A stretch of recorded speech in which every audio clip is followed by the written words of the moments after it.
दर्शकों, मैं चन्नी तकुलिया हाज़र हाँ देसी झरोखा के एपीसोड रूबरू दे विच अज तुहाडी मुलाकात करवाई जाएगी अरविंद तुमल नाल, जिहड़े लघु उद्योग भारती दे नैशनल वाइस प्रेजिडेंट है ने ऑल इंडिया एसोसीएशन के।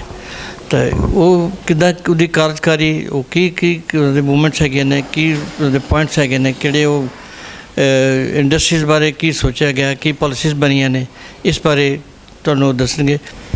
नमस्कार जी।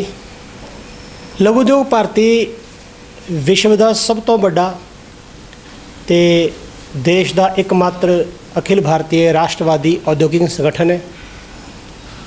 ये MSME सैक्टर जिन्होंने कहते हैं माइक्रो स्मॉल तो मीडियम सूक्ष्म लघु तो मध्यम उद्योग जिहड़ा ये सैक्टर है इस दियां समस्यावां उठांदा है, इन्हों रिप्रजेंट करता है। तुसीं सुने होना बड़े बड़े संगठन ने CII, फिक्की, एसोचैम, चैंबर, ये सारे वड्डियां वड्डियां इंडस्ट्रियां की आवाज़ नूं चकते हैं, उन्होंने दे हितां दी गल्लां करते हैं। लघु उद्योग भारती ने यह अनुभव किया कि जिहड़ी देश की छोटिया छोटिया सनअतां हैगियां लगभग 6.25 करोड़ तो वध MSME साडे पूरे देश में हैगियां, जिन्हां विच 12 करोड़ तो वध लोगों नूं प्रत्यक्ष डायरैक्ट रोज़गार मिले होया, डायरैक्ट इंपलॉयमेंट मिली हुई है। और इन्ना वड्डा सैक्टर है, साडियां जरूरत दी सारियां चीज़ां दे विच उत्पाद होंदियां इंडस्ट्रीज़ नूं बेसिक दे उपर ही थ्रस्ट दिंदे हैं। हुण तां MSME की डेफिनेशन भी चेंज हो गई, सर्विस सैक्टर भी ये आ गया है। पर इस सैक्टर नूं मजबूत करने वास्ते इहदी आवाज़ सरकार तक पहुँचे, केंद्र और प्रदेश सरकारां जिहड़ियां नीतियां बनाण वो लघु उद्योगां दे हित दी नीतियां बनाण। जे कोई ऐसी नीति बनदी है जो सानूं फीडबैक आंदा है वो असीं सरकार नूं पहुँचाने हैं कि इहदे विच ये कमी है, तो वो कमी सरकार नूं दस के असीं नीति विच परिवर्तन करवाने हैं। जिन्ना हर साल साडा केंद्र का बजट बनता है या प्रदेश सरकारां कई ने उहदे विच लघु उद्योग भारती की राय भी पुछी जाती है। असीं अपने सुजैशनस पूरे इंडिया तो इकट्ठे करके भेजते हैं, तो उहदे अकॉर्डिंग सरकार अपनी उहदे विच ये जरूरी नहीं सारियां ही गल्लां मन्नियां जाण, लेकिन वो छोटी छोटियां सनअतां बचियां रहन जिहड़ी इन्ना इंपलॉयमेंट जनरेट करदियां ने, ना केवल GDP नूं योगदान दिंदियां ने या रेवन्यू जनरेट करदियां ने, इंपलॉयमेंट जनरेट करदियां ने प्लस स्किल डेवलप करदियां ने। क्योंकि समाज का जिहड़ा तबका जिहड़ा लैवल के लोग साडे कोल गरीब तबके तो लोग आते हैं जिहड़े पेंडू बैकग्राउंड तो शहरों में माइग्रेट होंदे है, क्योंकि पिंडां दे विच उस स्पीड के नाल साडी प्रगति इंडिया प्रगति नहीं हुई, प्रोग्रेस नहीं हुई। लोग माइग्रेट किते ने सिटीज़ बनो जिन्होंने अर्बनाइजेशन तुसीं शहरीकरण कहंदे हो, उहदे नाल शहर ते बड़ा प्रैशर पिया है। खेती दे विच इन्नी ज़्यादा सब तो वध इंपलॉयमेंट तो खेती भी सीगी, वो लोग कित्थे खपाने ने, सरकार कोई इन्ना रोज़गार नहीं हैगा, इन्नियां सरकारी नौकरियां भी है नहीं। उन्होंने MSME सैक्टर जिहड़ा हैगा इहदे विच उन्हां नूं नौकरी मिलती है, जिहड़ा उन्होंने असीं कुछ भी नहीं आंदा बंदे नूं उन्होंने असीं काम सिखाउने हैं। टोटली अनस्किल्ड बंदे अनट्रेंड बंदे आंदे, कोई क्वालिफिकेशन नहीं पुछी जाती, वो लेबर विच आंदे ने, उत्थों ही जिहड़ा स्किल सीखण वाला आंदा उत्थे ही वो उत्थों ही अनस्किल्ड ते उत्थों स्किल बनदा है। तो ये स्किल डेवलपिंग सेंटर्स भी ने, एंपलॉयमेंट जनरेटिंग सेंटर भी ने, तो रेवन्यू जनरेट भी करते हैं। देश के जिहड़ा डायरैक्ट एक्सपोर्ट तुसीं जिन्होंने कहंदे हो उहदे विच प्रत्यक्ष निर्यात जिन्होंने कहंदे हैं 35% योगदान हैगा लघु उद्योगां दा, ते इनडायरैक्ट एक्सपोर्ट दे विच जिन्होंने अप्रत्यक्ष निर्यात कहंदे हैं 55% है, तो 48-49% एवरेज बनती है देश की एक्सपोर्ट की गल की जा रही है। इस करके ये बहुत इंपॉर्टेंट सैक्टर है। तुसीं नोट किया होना है कि लघु उद्योग भारती दे विच इस वेले साडे ही सरकार नूं बार बार फीडबैक देण दे नाल केंद्र सरकार की जिहड़ी तुसीं मेक इन इंडिया या मेड इन इंडिया जो भी नीति चलती पई है उहदे विच MSME सैक्टर के बारे बहुत ज़्यादा ध्यान प्रेजेंट जिहड़ी सेंट्रल गवर्नमेंट हैगी है वो दे रही है। उन्होंने जिन्नियां पॉलिसियां बना रही है MSME सैक्टर नूं ध्यान रखते हुए बना रही है, और लघु उद्योग भारती दे फीडबैक के उपर ही है।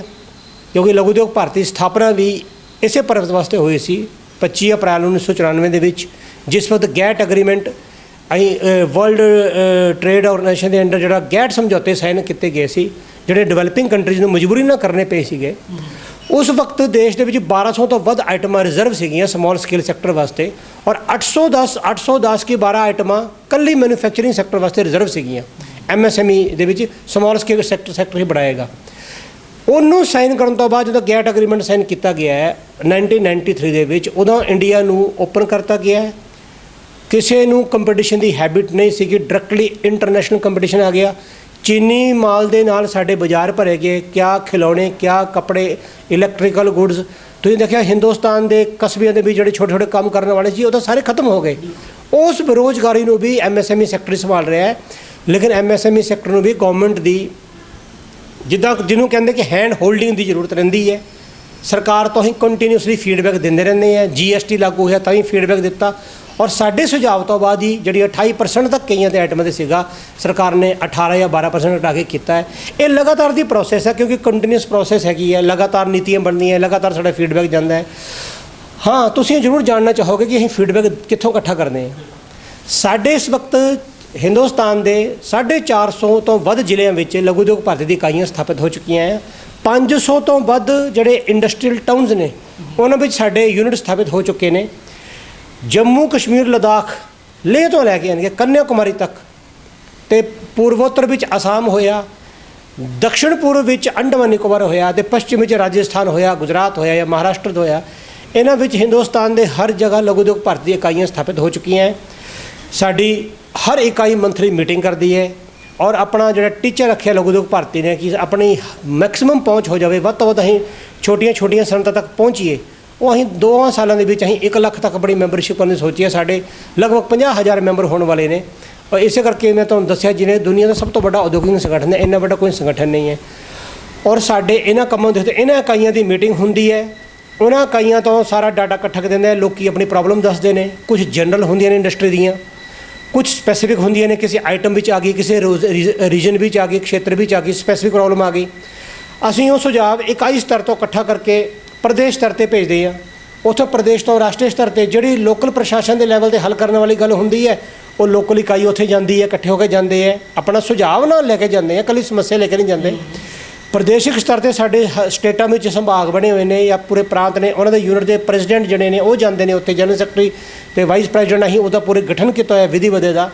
ਸਟੇਟ ਗੌਰਮੈਂਟ ਨਾਲ ਇਹ ਇਸ਼ੂ ਚੱਕਦੇ ਨੇ ਅਤੇ ਕੇਂਦਰ ਸਰਕਾਰ ਨੇ ਜੋ ਵੀ ਕਰਨਾ ਉਹ ਸਾਡਾ ਦਿੱਲੀ ਹੈਡ ਆਫਿਸ ਹੈਗਾ। ਸਾਰੇ ਹਿੰਦੁਸਤਾਨ ਦੇ ਵਿੱਚੋਂ ਡਾਟਾ ਇਕੱਠਾ ਕਰਕੇ ਕੇਂਦਰ ਸਰਕਾਰ ਦੇ ਵਿਭਿੰਨ ਮੰਤਰਾਂ ਨੂੰ ਦਿੱਤਾ ਜਾਂਦਾ ਹੈ। ਔਰ ਸਾਡੀ ਇਹਨਾਂ ਸੇਵਾਵਾਂ ਨੂੰ ਦੇਖਦੇ ਹੋਏ ਕੇਂਦਰ ਅਤੇ ਪ੍ਰਦੇਸ਼ ਸਰਕਾਰਾਂ ਨੇ ਲਘੂ ਉਦਯੋਗ ਭਾਰਤੀ ਨੂੰ ਦੇਸ਼ ਦੇ ਸੂਖਸ਼ਮ, ਲਘੂ ਅਤੇ ਮੱਧਮ ਉਦਯੋਗਾਂ ਦਾ ਇੱਕਮਾਤਰ ਰਿਪਰੈਜ਼ੈਂਟੇਟਿਵ ਮੰਨਦੇ ਹੋਏ ਸਾਨੂੰ, ਚਾਹੇ ਤੁਸੀਂ ਐਮਐਸਐਮਈ ਮਿਨਿਸਟਰੀ ਲੈ ਲਓ, ਚਾਹੇ ਐਨਵਾਇਰਨਮੈਂਟ ਐਂਡ ਲੇਬਰ ਮਿਨਿਸਟਰੀ ਲੈ ਲਓ, ਚਾਹੇ ਤੁਸੀਂ ਫਾਈਨੈਂਸ ਮਿਨਿਸਟਰੀ ਲੈ ਲਓ, ਜਿਹੜੀਆਂ ਵੀ ਮੰਤਰਾਲਿਆ ਇੰਡਸਟਰੀ ਨਾਲ ਜੁੜੇ ਨੇ ਉਹਨਾਂ ਦੀਆਂ ਜਿੰਨੀਆਂ ਸਮਿਤੀਆਂ ਹੁੰਦੀਆਂ ਨੇ ਉਹਨਾਂ ਵਿੱਚ ਲਘੂ ਉਦਯੋਗ ਭਾਰਤੀ ਦੀ ਰਿਪਰੈਜ਼ੈਂਟੇਸ਼ਨ ਮਿਲੀ ਹੋਈ ਹੈ। ਅਤੇ ਇਹਦੇ ਨਾਲ ਜਿਹੜੀ ਜੀਐਸਟੀ ਕਾਊਂਸਲ ਹੈਗੀ ਹੈ ਉਹਦੇ ਵਿੱਚ ਵੀ ਲਘੂ ਉਦਯੋਗ ਭਾਰਤੀ ਦੇ ਪੂਰਵ ਰਾਸ਼ਟਰੀ ਅਧਿਕਸ਼ ਉੱਥੇ ਬੈਠਦੇ ਹੈ। ਉਹਦੇ ਵਿੱਚ ਜਦੋਂ ਮੀਟਿੰਗ ਹੁੰਦੀ ਉਹ ਵੀ ਕਾਲ ਕੀਤੇ ਜਾਂਦੇ ਨੇ। ਅਤੇ ਇਸ ਪ੍ਰਕਾਰ ਬਜਟ ਬਾਰੇ ਤੁਹਾਨੂੰ ਦੱਸੀ ਚੁੱਕਾਂਗੇ ਸਾਨੂੰ ਇੰਤਾਂ ਦਾ। ਚਾਈਨਾ ਜਿਹੜਾ ਦੀ ਪ੍ਰੋਡਕਸ਼ਨ ਜਿਹੜੀ ਹੈਗੀ ਹੈ ਸਿਰਫ ਹਿੰਦੁਸਤਾਨ 'ਚ ਨਹੀਂ, ਅਸੀਂ ਦੇਸ਼ ਦੇ ਆਪਣੀਆਂ ਗਲੀਆਂ ਦੇ ਛੋਟੀਆਂ ਦੁਕਾਨਾਂ, ਵੱਡੀਆਂ ਦੁਕਾਨਾਂ 'ਤੇ, ਇਹ ਤਾਂ ਦੂਸਰੀਆਂ ਕੰਟਰੀਜ਼ ਵਿੱਚ ਵੀ ਇਹਨਾਂ ਦਾ ਇਹੀ ਹਾਲ ਹੈ ਕਿਉਂਕਿ ਚਾਈਨੀਜ਼ ਮਾਲ ਦੇ ਨਾਲ ਬਾਜ਼ਾਰ ਭਰੇ ਪਏ ਨੇ। ਕੀ ਕਾਸਟ ਆਫ ਮੈਨੂਫੈਕਚਰਿੰਗ ਜਿਹੜੀ ਹੈ ਅਸੀਂ ਉਹਨਾਂ ਨਾਲ ਕਦੀ ਕੰਪੇਅਰ ਕਰ ਸਕਾਂਗੇ? ਇਹ ਬਹੁਤ ਹੀ ਰੈਲੇਵੈਂਟ, ਵਾਜਿਬ, ਜਾਇਜ਼ ਤੁਹਾਡਾ ਪ੍ਰਸ਼ਨ ਹੈ ਜੀ। ਚਾਈਨੀਜ਼ ਗੁੱਡਸ ਜਿਹੜੇ ਮੈਂ ਸ਼ੁਰੂ 'ਚ ਮੈਂ ਗੱਲ ਕਰ ਰਿਹਾ ਸੀਗਾ, ਜਿਹੜੀ ਉਹਨਾਂ ਦੀ ਮੈਨੂਫੈਕਚਰਿੰਗ ਕੈਪੈਸਿਟੀ ਹੈ ਔਰ ਜਿਸ ਕੀਮਤ 'ਤੇ ਉਹ ਮਾਲ ਦਿੰਦੇ ਨੇ, ਰਾਸ਼ਟਰੀ ਸਤਰ 'ਤੇ ਲਘੂ ਉਦਯੋਗ ਭਾਰਤੀ ਨੇ ਆਪਣੇ ਆਲ ਇੰਡੀਆ ਲੈਵਲ 'ਤੇ ਇਹ ਪੂਰੇ ਪ੍ਰਦੇਸ਼ ਦੇ ਅਲੱਗ-ਅਲੱਗ ਪ੍ਰਦੇਸ਼ਾਂ ਵਿੱਚ ਬੈਠਕਾਂ ਕੀਤੀਆਂ ਗਈਆਂ ਨੇ, ਮੀਟਿੰਗਾਂ ਕੀਤੀਆਂ ਗਈਆਂ ਨੇ ਅਤੇ ਡਾਟਾ ਮੰਗਾਇਆ ਗਿਆ ਹੈ ਕਿ ਜਿਹੜਾ ਪ੍ਰੋਡਕਟ ਬਾਹਰੋਂ ਆ ਰਹੇ ਨੇ ਕਿਆ ਅਸੀਂ ਉਹ ਪ੍ਰੋਡਕਟ ਮੈਨੂਫੈਕਚਰ ਕਰ ਨਹੀਂ ਸਕਦੇ? ਜੋ ਸਾਡੇ ਦੇਸ਼ ਦੀ ਡਿਮਾਂਡ ਹੈ, ਜੋ ਇੱਥੇ ਦੇ ਲੋਕਾਂ ਦੀ ਡਿਮਾਂਡ ਹੋਏਗੀ, ਕਿਆ ਉਹ ਚੀਜ਼ ਸਾਡੀ ਇੰਡਸਟਰੀ ਪ੍ਰੋਵਾਈਡ ਕਰ ਸਕਦੀ, ਨਹੀਂ ਕਰ ਸਕਦੀ? ਉਹਦੇ ਵਾਸਤੇ ਇੱਕ ਅਭਿਆਨ ਚਲਾਇਆ ਗਿਆ ਸੀ, ਇੰਪੋਰਟ ਸਬਸਟੀਚਿਊਟ ਅਭਿਆਨ ਚਲਾਇਆ ਗਿਆ ਸੀਗਾ ਕਿ ਜਿਹੜੀ ਆਈਟਮ ਇੱਥੇ ਬਣ ਰਹੀ ਹੈ ਔਰ ਚਾਈਨਾ ਦੇ ਪ੍ਰੋਡਕਟ ਆਉਣ ਤੋਂ ਬਾਅਦ, ਉਹਨਾਂ ਦਾ ਸਸਤਾ ਪ੍ਰੋਡਕਟ ਆਉਣ ਤੋਂ ਬਾਅਦ ਜਦੋਂ ਉਸ ਇੰਡਸਟਰੀ ਨੂੰ ਉਹਦਾ ਧੱਕਾ ਲੱਗਾ ਅਤੇ ਪ੍ਰੋਡਕਸ਼ਨ ਘਟਾ ਦਿੱਤੀ ਹੈ, ਕਿਆ ਉਹ ਆਈਟਮਾਂ ਦੁਬਾਰਾ ਇਸ ਪੱਧਰ 'ਤੇ ਬਣਾ ਸਕਣਗੇ ਕਿ ਦੇਸ਼ ਦੀ ਡਿਮਾਂਡ ਉਹ ਪੂਰੀ ਕਰ ਸਕਦੇ ਨੇ ਕੁਆਲਿਟੀ ਵਾਈਜ਼, ਕੁਆਂਟਿਟੀ ਵਾਈਜ਼? ਅਤੇ ਉਹਦੇ ਬਾਰੇ ਲਘੂ ਉਦਯੋਗ ਭਾਰਤੀ ਨੇ ਆਪਣੇ ਸਤਰ 'ਤੇ ਪ੍ਰੋਜੈਕਟ ਪੇਪਰ ਇਕੱਠੇ ਕੀਤੇ ਪੂਰੇ ਦੇਸ਼ ਦੇ ਵਿੱਚੋਂ ਔਰ ਕੇਂਦਰ ਸਰਕਾਰ ਨੂੰ, ਕਮਰਸ ਮਿਨਿਸਟਰੀ ਨੂੰ ਸਪੈਸ਼ਲੀ ਜਿਹੜਾ ਵਣਜ ਮੰਤਰਾਲੇ ਹੈਗਾ ਉਹਨੂੰ ਸਬਮਿਟ ਕੀਤੇ ਨੇ, ਥਰੂ ਐਮਐਸਐਮਈ ਮਿਨਿਸਟਰੀ ਦੇ ਮਾਧਿਅਮ ਦੇ ਨਾਲ ਕੀਤੇ ਨੇ। ਔਰ ਉਹਨਾਂ ਵਿੱਚੋਂ ਕਈ ਪ੍ਰੋਡਕਟਸ ਦੇ ਉੱਪਰ ਸਰਕਾਰ ਨੂੰ ਜਿਹੜਾ ਡਾਟਾ ਗਿਆ ਹੈ ਕਿ ਕਿੰਨੀ ਇੰਡਸਟਰੀ ਨੂੰ ਉਹਦਾ ਅਸਰ ਹੋਇਆ ਨੇ, ਕਿੰਨੀਆਂ ਫੈਕਟਰੀਆਂ ਨੂੰ ਉਹਦੀ ਪ੍ਰੋਡਕਸ਼ਨ ਘਟੀ ਹੈ, ਕਿੰਨੀ ਇਹਦੇ ਨਾਲ ਅਨਇੰਪਲੋਇਮੈਂਟ ਹੋਈ ਹੈ, ਉਹ ਜਿੰਨਾ ਕੁ ਡਾਟਾ ਲਘੂ ਉਦਯੋਗ ਭਾਰਤੀ ਨੇ ਹਰ ਥਾਂ ਤੋਂ ਇਕੱਠਾ ਕੀਤਾ ਉਹ ਅਸੀਂ ਕੇਂਦਰ ਸਰਕਾਰ ਨੂੰ ਦਿੱਤਾ ਹੈ। ਉਹਨਾਂ ਦੇ ਆਧਾਰ ਦੇ ਉੱਤੇ ਕੇਂਦਰ ਸਰਕਾਰ ਨੇ ਕਈ ਆਈਟਮਾਂ ਸਾਡੀ ਪ੍ਰੋਜੈਕਟ ਰਿਪੋਰਟ ਦੇ ਆਧਾਰ 'ਤੇ ਸਿਲੈਕਟ ਕੀਤੀਆਂ ਨੇ ਅਤੇ ਉਹਨਾਂ ਦੇ ਆਧਾਰ 'ਤੇ ਨੀਤੀ ਬਣਾਈ ਹੈ। ਹਾਂ, ਕੇਂਦਰ ਸਰਕਾਰ ਨੇ ਉਹ ਨੀਤੀ ਕਿਸ ਪ੍ਰਕਾਰ ਲਾਗੂ ਕਰਦੀ ਪਈ ਹੈ ਜਾਂ ਕਰੇਗੀ ਉਹ ਓਪਨਲੀ ਦੱਸ ਨਹੀਂ ਸਕਦੇ ਕਿਉਂਕਿ ਮੈਂ ਤੁਹਾਨੂੰ ਪਹਿਲਾਂ ਦੱਸਿਆ ਕਿ WTO ਦੇ ਅੰਡਰ ਵਰਲਡ ਟ੍ਰੇਡ ਆਰਗੇਨਾਈਜੇਸ਼ਨ ਦੇ ਅੰਡਰ ਜਿਹੜਾ ਸਮਝੌਤਾ ਹੋਇਆ ਸੀ ਉਹਦੇ ਵਿੱਚ ਕੋਈ ਵੀ ਕੰਟਰੀ ਕਿਸੇ ਵੀ ਕੰਟਰੀ ਨੂੰ ਡਾਇਰੈਕਟਲੀ ਬੈਨ ਨਹੀਂ ਕਰ ਸਕਦੀ, ਕਿਉਂਕਿ ਸਾਡੀ ਕੰਟਰੀ ਵੀ ਕਈ ਆਈਟਮ ਐਕਸਪੋਰਟ ਕਰਦੀ ਹੈ। ਉਹ ਆਈਟਮ ਐਕਸਪੋਰਟ ਹੁੰਦੀ ਹੈ ਤਾਂ ਤੁਹਾਨੂੰ ਕੋਈ ਨਾ ਕੋਈ ਆਧਾਰ ਬਣਾ ਕੇ ਕਿਸੇ ਇੰਪੋਰਟ ਨੂੰ ਸਬਸਟੀਟਿਊਟ ਕਰਨਾ ਪਏਗਾ। ਤੁਸੀਂ ਆਪਣਾ ਡਾਟਾ ਇਕੱਠਾ ਕਰਕੇ ਦੱਸੋ ਕਿ ਸਾਡੇ ਇੰਨੀ ਇੰਡਸਟਰੀ ਨੂੰ ਨੁਕਸਾਨ ਹੋਇਆ ਹੈ ਜਾਂ ਸਾਡਾ ਇੰਨੇ ਅਨਪਲਾਈਮੈਂਟ ਹੋਈ ਹੈ। ਉਹ ਚੀਜ਼ਾਂ ਕੇਂਦਰ ਸਰਕਾਰ ਨੂੰ ਪ੍ਰੋਜੈਕਟ ਪੇਪਰ ਲਘੂ ਉਦਯੋਗ ਭਾਰਤੀ ਦੇ ਪ੍ਰਯਾਸ ਦੀ ਮੈਂ ਗੱਲ ਦੱਸ ਰਿਹਾ ਦੱਸਦੇ ਪਏ ਨੇ। ਉਹਦੇ ਵਿੱਚ ਡਿਟੇਲ ਲਿਖਿਆ ਗਿਆ ਕਿ ਸਰਕਾਰ ਕੀ ਇਹਦੇ ਵਿੱਚ ਕਰੇ। ਉਹ ਕਿਸੇ ਵੇਲੇ ਆਪਾਂ ਮੁੜ ਕੇ ਬੈਠਾਂਗੇ ਕਦੀ ਤਾਂ ਉਹ ਮੈਂ ਲਘੂ ਉਦਯੋਗ ਭਾਰਤੀ ਨੇ ਜੋ ਸੁਜੈਸ਼ਨ ਭੇਜੀਆਂ ਨੇ ਆਪਾਂ ਬਰੀਕੀ 'ਚ ਅਲੱਗ-ਅਲੱਗ ਆਈਟਮ 'ਤੇ ਡਿਸਕਸ਼ਨ ਕਰ ਸਕਦੇ ਹਾਂ। ਮੋਟੇ ਤੌਰ 'ਤੇ ਆਪਣੇ ਸੰਗਠਨ ਦਾ ਪ੍ਰਯਾਸ ਕੀ ਹੋਇਆ ਇਹ ਤੁਹਾਡੇ ਮੈਂ ਧਿਆਨ 'ਚ ਲਿਆਂਦਾ ਹੈ। ਤੁਸੀਂ ਚੀਨ ਦਾ ਜ਼ਿਕਰ ਕੀਤਾ, ਜਿਹੜਾ ਆ ਨਵੀਂ ਸ਼ਤਾਬਦੀ ਸ਼ੁਰੂ ਹੋਈ ਹੈ ਜਿਹਨੂੰ ਆਪਾਂ 21ਵੀਂ ਸਦੀ ਕਹਿੰਦੇ ਹਾਂ, ਇਹਦਾ ਜਿਹੜਾ ਪਹਿਲੇ ਡੈਕੇਡ ਜਿਹਨੂੰ ਕਹਿੰਦੇ ਦਹਾਕਾ, ਇਹਦੇ ਵਿੱਚ ਚੀਨ ਦੀ ਜਿਹੜਾ ਡਾਟਾ ਆਇਆ ਸੀ 12 ਕਰੋੜ ਲੋਕ ਉਹਨਾਂ ਦੇ ਐਗਰੀਕਲਚਰ ਸੈਕਟਰ ਤੋਂ ਮੂਵ ਕੀਤੇ ਇਹ ਸ਼ਹਿਰਾਂ ਵੱਲ। ਉਹਨਾਂ ਨੂੰ ਉਹਨੇ MSME ਸੈਕਟਰ 'ਚ ਖਪਾਇਆ ਚੀਨ ਨੇ। ਅਤੇ MSME ਸੈਕਟਰ ਇੰਨਾ ਵੱਡਾ ਹੈ। ਤੁਹਾਡੇ ਇਸ ਮਹੱਤਵਪੂਰਨ ਚੈਨਲ ਦੇ ਮਾਧਿਅਮ 'ਤੇ ਮੈਂ ਅਪੀਲ ਵੀ ਕਰਨਾ ਚਾਹਾਂਗਾ ਸਰਕਾਰ ਨੂੰ ਕਿ ਕੇਂਦਰ ਸਰਕਾਰ ਤਾਂ ਆਪਣੇ ਪਾਸੇ ਬਹੁਤ ਪ੍ਰਯਾਸ ਕਰ ਰਹੀ ਹੈ, ਬਹੁਤ ਨੀਤੀਆਂ ਉਹਨਾਂ ਦੀਆਂ ਅੱਛੀਆਂ ਹੈ। ਜਿਹੜਾ ਉਹਨਾਂ ਦਾ MSME ਜਿਹੜਾ ਆਫਿਸ ਹੈਗਾ DFO ਲੁਧਿਆਣਾ ਹੈਗਾ ਉਹਨਾਂ ਦੇ ਅਫਸਰ ਜਿਹੜੇ ਨੇ ਜ਼ੋਨਲ ਆਫਿਸ ਵਾਲੇ ਸਾਨੂੰ ਕੰਟੈਕਟ ਕਰਦੇ ਰਹਿੰਦੇ ਨੇ। ਲਘੂ ਉਦਯੋਗ ਭਾਰਤੀ ਪੰਜਾਬ ਦੇ ਵਿੱਚ ਵੀ 22-25 ਸ਼ਹਿਰਾਂ ਵਿੱਚ ਅਸੀਂ ਪਹੁੰਚ ਚੁੱਕੇ ਹਾਂ। ਆਪਣੇ ਹਰ ਮਹੀਨੇ ਮੀਟਿੰਗ ਹੁੰਦੀ ਹੈ ਅਤੇ ਉੱਥੇ ਆਪਣੇ ਮੈਂਬਰ ਨੂੰ ਜਾਣਕਾਰੀ ਦਿੰਦੇ ਹਾਂ। ਉਹਦੇ ਵਿੱਚ ਅਸੀਂ ਅਫਸਰਾਂ ਨੂੰ ਬੁਲਾਉਂਦੇ ਹਾਂ, ਆਪਣੇ ਸਤਰ 'ਤੇ ਅਸੀਂ ਇਹ ਕਰਦੇ ਰਹਿੰਦੇ ਹਾਂ। ਔਰ ਇੰਪਲੋਇਮੈਂਟ ਵੀ ਜਨਰੇਟ ਜਿਹੜੀ ਮੋਦੀ ਸਰਕਾਰ ਨੇ ਜਿਹੜਾ ਟੀਚਰ ਰੱਖਿਆ ਕਰਨ ਦਾ ਜਾਂ ਕੋਈ ਸਟਾਰਟਅਪਸ ਦਾ ਟੀਚਰ ਰੱਖਿਆ, ਉਹ ਵੀ ਸਾਰੇ ਸਟਾਰਟਅਪ ਵੀ MSME ਸੈਕਟਰ ਤੋਂ ਹੀ ਹੋਣਗੇ। ਪਹਿਲੀ ਪੌੜੀ ਇਹੀ ਹੈ, ਇਹਨੂੰ ਇੱਥੋਂ ਚੜ੍ਹ ਕੇ ਵੱਡੇ ਬਣਨਗੇ। ਸ਼ੁਕਰੀਆ ਅਰਵਿੰਦ ਜੀ, ਤੁਸੀਂ ਬਹੁਤ ਖੂਬਸੂਰਤ ਇਨਫੋਰਮੇਸ਼ਨ ਦਿੱਤੀਆਂ ਨੇ। ਅਤੇ ਆਉਣ ਵਾਲੇ ਸਮੇਂ ਦੇ ਜਿਸ ਤਰ੍ਹਾਂ ਦੀ ਪਾਲਿਸੀਜ਼ ਡਰਾਫਟ ਹੋਈਆਂ ਨੇ, ਅਗਰ ਪ੍ਰੈਕਟੀਕਲ ਸ਼ੇਪ 'ਚ ਅਸੀਂ ਉਸਦੇ ਆ ਜਾਈਏ ਤਾਂ ਸਾਨੂੰ ਚਾਈਨਾ ਨੂੰ ਕੰਪੀਟ ਕਰਨਾ ਕੋਈ ਮੁਸ਼ਕਿਲ ਨਹੀਂ ਹੋਏਗਾ। ਇਹ ਮੇਰੀ ਆਪਣੀ ਧਾਰਨਾ ਹੈ। ਦਰਸ਼ਕੋ, ਸ਼ੁਕਰੀਆ ਅਰਵਿੰਦ ਸਾਹਿਬ ਦਾ ਵੀ ਸ਼ੁਕਰੀਆ, ਧੰਨਵਾਦ ਕਿ ਇਹਨਾਂ ਨੇ ਟਾਈਮ ਸਪੇਅਰ ਕੀਤਾ, ਅਤੇ ਤੁਹਾਡਾ ਸ਼ੁਕਰੀਆ ਕਿ ਤੁਸੀਂ ਇਹ ਡਿਸਕਸ਼ਨ ਦੇਖੀ ਹੈ। ਇਜਾਜ਼ਤ ਦਿਓ ਚੰਨੀ ਤੱਕ ਨੂੰ। ਸਤਿ ਸ਼੍ਰੀ ਅਕਾਲ।